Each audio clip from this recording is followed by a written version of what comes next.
Қалайсыңдар балалар? Күйлерің қалай? Сабаққа дайынсыз ба бәріңіз? Ал математика сабағын бастаймыз, балалар. Бүгін 2 немесе 3 амалдан тұратын санды өрнектерді өтеміз. 2 амалдан тұратын санды өрнектерді білеміз бе? Мысалға балалар, мұнда мен жазайын, сендер мұқият қарап отырыңдар. Мысалға балалар, бірінші өрнекке қараймыз.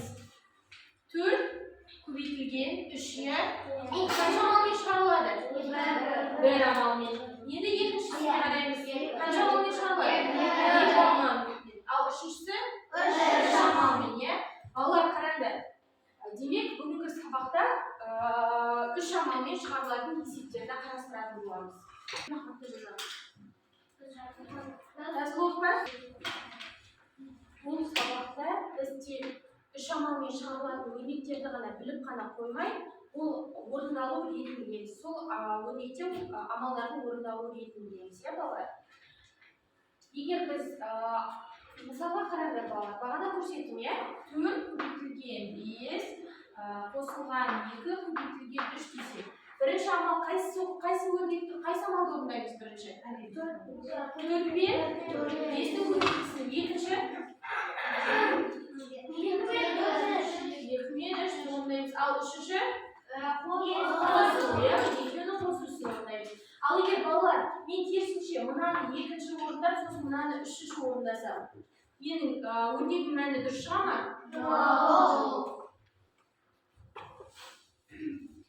Бірінші есепке қараймыз.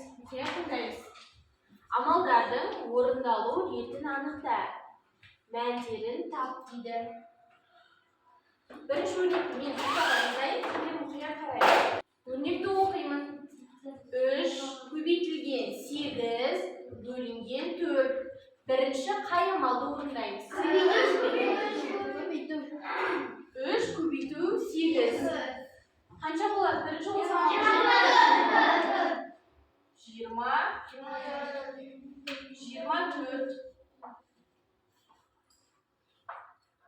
Енді келесі қай амалды орындаймыз?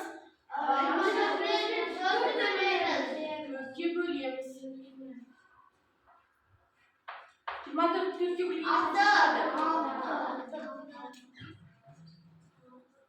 Біздің есебіміз дұрыс шықты ма? Енді келесі 61 азайтылған 5 көбейтілген 3. Бірінші қай өрнекті? Қай амалды орындаймыз? 5 көбейту 3. Екінші қай амалды орындаймыз? Азайтылу амалы.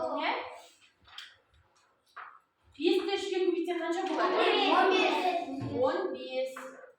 Енді 61-ден 15 аламыз. Қанша болады? 15 аламыз. 46. Келесі 3 көбейтілген 4 қосылған 48. Бірінші қай амалды орындаймыз? Екінші қай амалды орындаймыз? 3-ке 4 көбейтеміз. Қанша болады? 12-ге 48-ді қосамыз. Қанша болады? 60.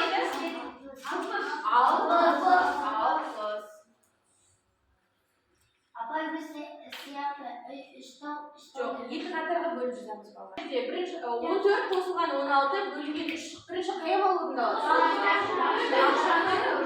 Ақшаны 3-ге орындалады.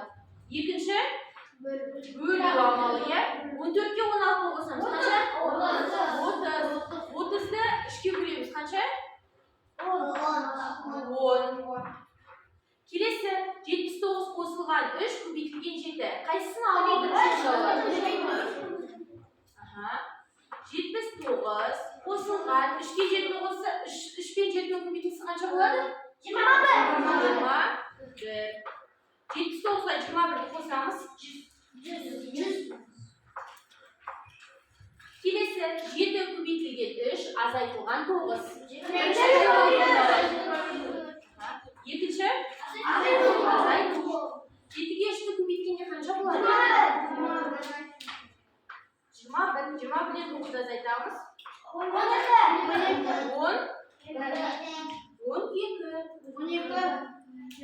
Al, bәріміз жазамыз.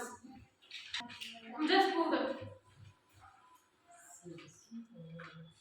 Ал мен мұқият оқимын, сендер тыңдайсыңдар.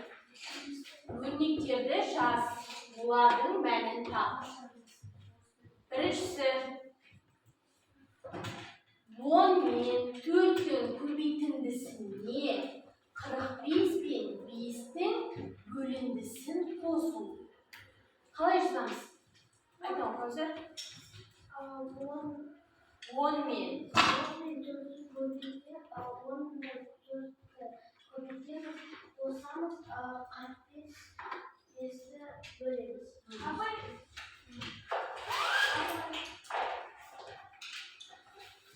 Ал енді мұқият қараймыз, тақтаға.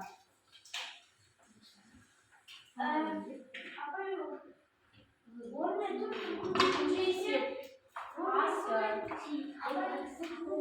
10 мен 4-тің дұрыс айтасыз. 10 мен 4-тің көбейтісіне жақсы қоямыз. Қосылған 45 пен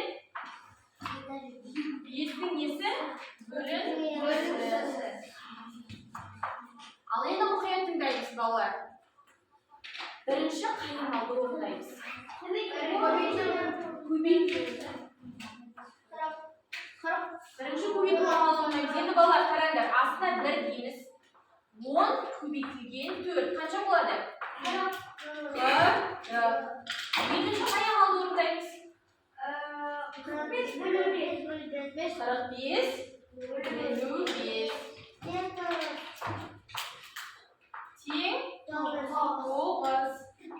Енді үшінші қайырмалды орындаймыз. Үшінші қосу амалы. 40 пен 9-ды қосамыз, қанша болады? 49. Біздің өрнегіміздің мәні қанша болды? 49. Жазамыз.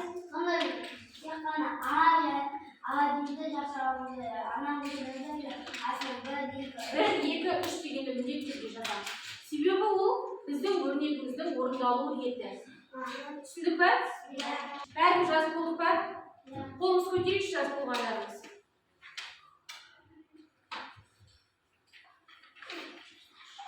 Енді әсін оқимын, мұқият тыңдаймыз. Басымыз көтереміз, қараймыз. 3 пен 2-нің қосындысына 54 пен 46-ның айырмасын көбейту.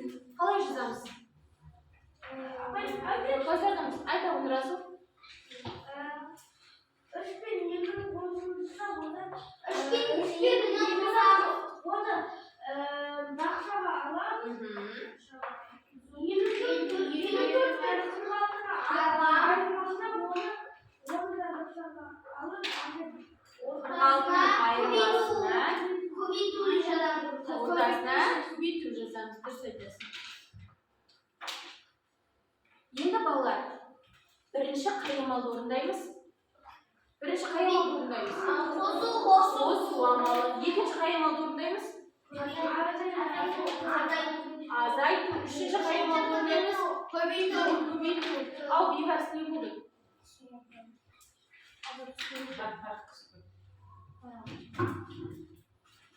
Ал енді жазамыз. 3 қосылған 2. 3-ке 2-ні қосса қанша болады? 5. Екінші амалымыз біздің қайсысы? Сияды. Екінші амалымыз қайсысы? 54, азайту 46. 54-тен 46-ны алсақ, неше болады? 54-тен 46-ны аламыз.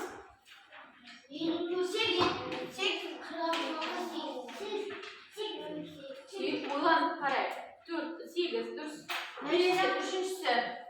Үшінші біздің үшінші қай амалды орындаймыз? 5 көбейту 8. 5-тегі 8-ім? 40. Біздің өрнегіміздің мәні шықты ма?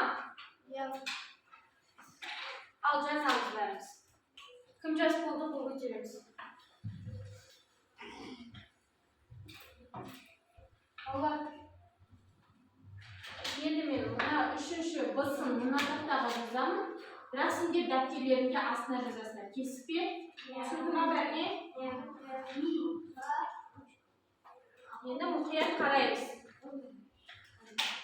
17 мен 19-ның қосындысын 71 мен 62-ның айырмасына бөлу. Қалай жазамыз? 17 мен 19. Айта ой, тыныш. 17 қосу 19. Я, 17 мен 19.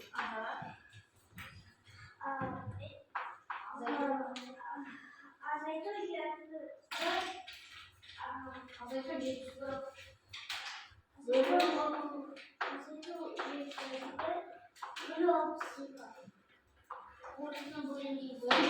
19-ды қосып деп жақшаға жазамыз.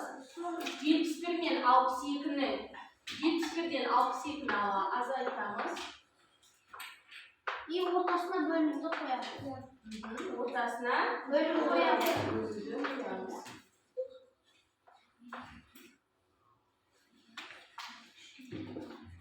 Енді балалар, бірінші қай амал орындалады? Бірінші қай амалды орындаймыз?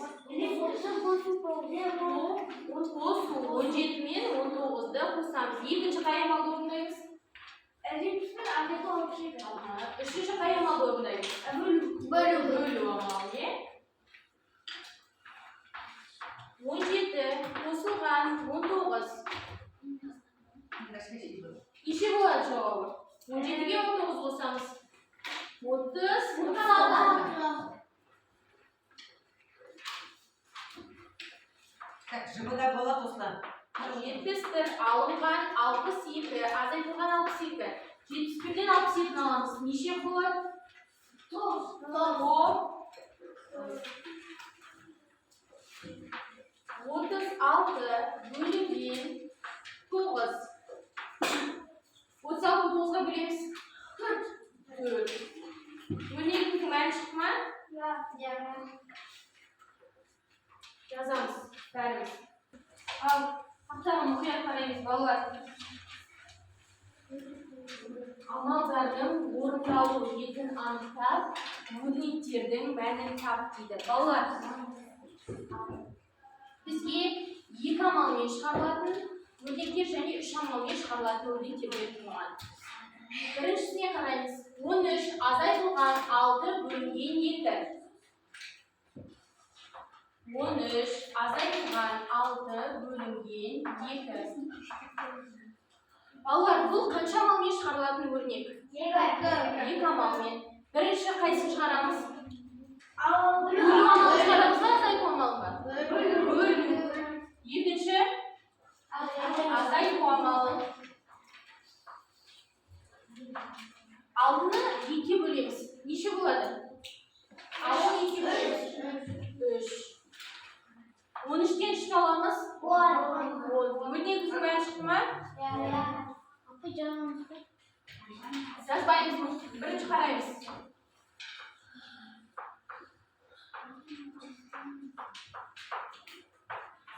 Енді мұнда қараймыз, балалар. 2 көбейтілген жақшаның ішінде 42 азайтылған 38, қосылған 34. Бұл қанша амалмен шығарылатын есеп? 3 амалмен, е? Бірінші қай амал орындаймыз? Жақшаның ішін орындаймыз. Екінші жақшаның сыртында қайсы қосу амалы ма? Көбейту амалы. Үшінші қосу амалы. 42-ге 38-ді 42-ден 38-ді азайтамыз. Қанша болады? 42-ден 38-ді азайтамыз. 4. 2 көбейтілген 4 қосу 34. Енді бізде екінші амалымыз қайсысы? 2-ге 4-ді көбейтеміз. Неше болады? 8. 8-ге 34-ді қосамыз. 42.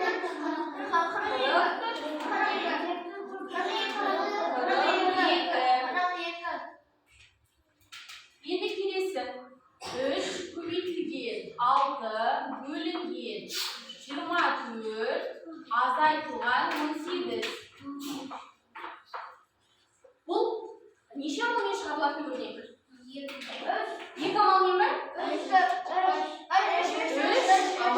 шағалардың өрнегі. Бірінші қай амалды орындаймыз? Жақша. Екінші? Көбейту. Үшінші? Бөлу. 24-ке 18. 24-тен 18-ді айтамыз. 24-тен 18-ді айтамыз. 6. 3-ке 6-ны көбейтеміз. Қанша болады? 18. 18-ден 6-ны аламыз. 18-ден 12.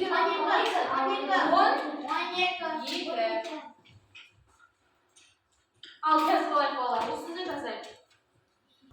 Жазбалар бойынша есептер құрастыр. Балалар, бізге есептің шешуі және жауабы беріп қойды. Осы есепті шешу мен жауабына қарап, біз есеп құрастыруымыз керек еді. Біріншісіне қараймыз. Бірінші есептің шешуі. 8 көбейтілген 3, азайтылған 10 тең 14 килограмм. Жауабы 14 килограмм. Осы шешуіне қарап отырып, қанша есеп құрастырып көрейікші. Мысалы, сендер дүкенге бардыңдар. Салмағы неше килограмм? 8 килограммнан неше қап? 8 килограммнан 3 қап. Не сатып алды? Алма. Және 10 килограмм не істейдіңдер? 10 килограммнан Не істейдіңдер? Аз айтса. Енді қанша? Қанша килограмм? Алды. Енді келесі екіншісіне қараймыз. Екінші есептің шешуі. 40 бөлінген 5 қосылған 20 тең 28 литр. Қазір айтамыз. Мен 40 литр сүт әкеліп жатқан кезде 5-ке бөлгенде 20 литр қостым. Бізде барлығы 40 литр сүт болды, иә? Болды 40 литр. Оны 5 литрлер. Жоқ, 5 адамға бөлді. Тағы 20 литр не істедіңдер? Алды. Онда қанша? Бұнда қанша болады? Жауабы 28. Қараймыз, балалар. Өрнектерді тап дейді. Өрнектерді ықшамда дейді балалар. Бірінші өрнек. 6 қосылған 6 қосу 6. Бұны қалай ықшамдауымызға болады? 6 көбейтілген 3.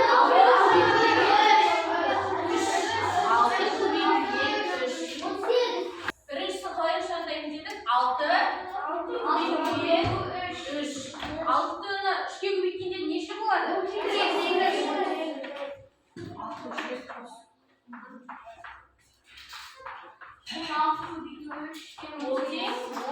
18. Екінші 7 қосылған 7 қосу 35. Қалай ықшамдасып жазсақ болады? 7 көбейту 3 қосу 35. 7-ні 3-ке көбейту 35-ті қосамыз. Бірінші қай амалды орындаймыз? Көбейту амалы. 7-ні 3-ке көбейтсе қанша болады? 21-ге 35-ті қосамыз. 56. Енді үшіншісіне қараймыз. 9 қосылған 9 азайтылған 19.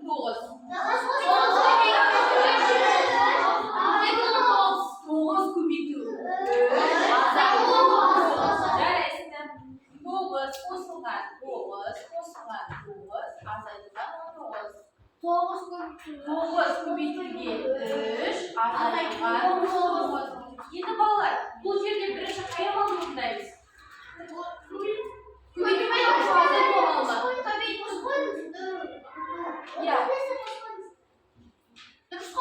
Дұрыс қосу. 9-ды 3-ке көбейтеміз, иә? Қанша балалар? 9-ды 3-ке көбейтеміз, қанша болады? 27. 27-ден 19-ды азайтамыз. 27-ден 19-ды азайтамыз. 8. Жазамыз бәріміз. Балалар, үйге бағана біз үшінші есептің бірінші бағанын шығардық. Енді осының екінші бағанын шығарамыз. Енді мұқият қараймыз. 32 бөлінген 36 бөлу 9 қосылған 18. Бірінші қай амалды орындаймыз? Жақшаны орындаймыз. Екінші қай амалды орындаймыз? Бөлу амалы. Үшінші қосу амалы. Енді келесі өрнекке қарайық. 4 бөлінген. Жақшаның ішінде 20 азайтылған 18 бөлінген 1. Екінші бөлу. Үшінші бөлу амалы. Не? Енді келесі 35 қосылған 8 көбейтілген 5 бөлу көбейту 1. Қай амалды бірінші орындаймыз? 8 көбейту 5. Екінші 8-ді 5-ке көбейту, бұл да көбейту амалын орындаймыз. Екінші бірге. Одан кейін 35 қосу амалын орындаймыз. Түсінікті ғой, ол осы үші есептің үйге. Tamam, ayaklandı.